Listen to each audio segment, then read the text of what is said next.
कि राजनीति से मिली नहीं है, नहीं खरीदी पैसों से, कि राजनीति से मिली नहीं है, नहीं खरीदी पैसों से, और सौदा लहू के मोल हुआ था भारत माँ के बेटों से, कि माँ ने गोली खाई है बेटे लटके कंधों पर, कि माँ ने गोली खाई है बेटे लटके फंदों पर, आजादी की डोली उठी है कुर्बानी के कंधों पर, आजादी की डोली उठी है कुर्बानी के कंधों पर।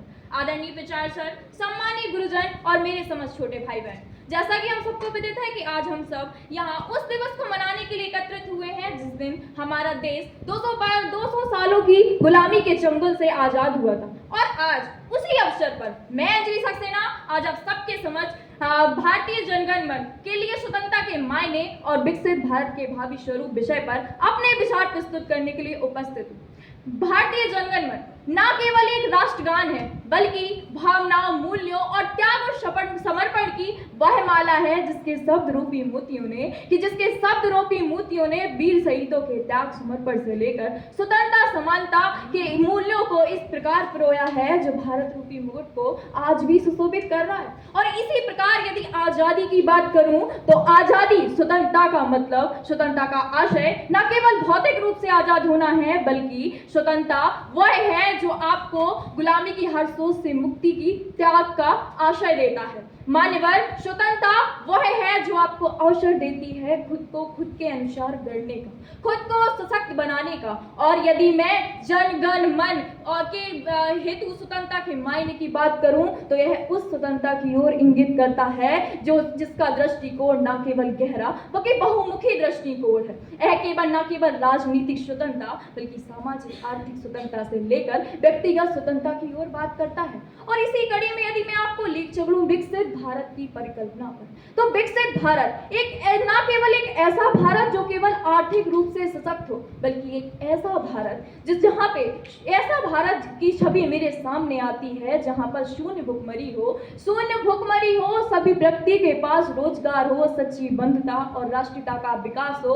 प्रत्येक बच्चा जब भी सरकारी स्कूल की चौखट पार करे तो उसका उद्देश्य मात्र शिक्षा अर्जन हो, खाद्यान्न की प्राप्ति हेतु नहीं। और मान्यवर, व्यक्ति देश की बेटी जब भी किसी अखबार या किसी पेपर में आए तो वो अपना नाम रोशन करने के लिए आए, सिसकने के लिए नहीं। देश का प्रत्येक युवा सामने आए, अपने देश को आगे ले जाने के लिए कर्तव्यनिष्ठ होकर सामने आए। मेरा देश, मेरा भारत महान था, महान है और महान रहेगा। और इसी अध्ययन में और इसी कड़ी में मैं आगे कहना चाहूंगी कि सूक्ष्म विश्लेषण से देखा जाए तो स्वतंत्रता का स्पष्ट मूल्य विकसित भारत रूपी नाव की पतवार के समान है। अरे भारतीय संविधान के चाहे व्यक्तिगत स्वतंत्रता को लेकर मौलिक अधिकार का प्रावधान हो या सामाजिक आर्थिक रूप से सशक्त बनाने के लिए नीति निर्देशक तत्व का प्रावधान हो या भारत की जनता में निहित संप्रभुता का इंगित करती हुई हम भारत के लोग से स्टार्ट हुई प्रस्तावना का प्रावधान हो, सभी ने विकसित भारत की नींव तो तब ही गढ़ दी थी। लेकिन आवश्यकता है इन मूल्यों को, इन आदर्शों को आवश्यक रूप से दृढ़ निश्चय होकर बड़ी बड़ी बातें नहीं, छोटे छोटे प्रयासों के साथ धरातल पे लाने की। मान्यवर, इसी कड़ी में मैं आगे कहना चाहूंगी कि जिस दिन इस देश से प्रतिभा पलायन रुक जाएगा, जिस दिन सच में दलित ब्राह्मण का भेद मिट जाएगा और जिस दिन सच में सर्वधर्म एक हो जाएगा, उस दिन पूरे देश में तिरंगा लहराएगा। और पूरे देश में ही क्यों, पूरे विश्व में तिरंगा लहराएगा। घर घर जनगण मन गाया जाएगा, विकसित भारत का संकल्प मनाया जाएगा, संकल्प पूर्ण हो जाएगा। जय हिंद, जय भारत।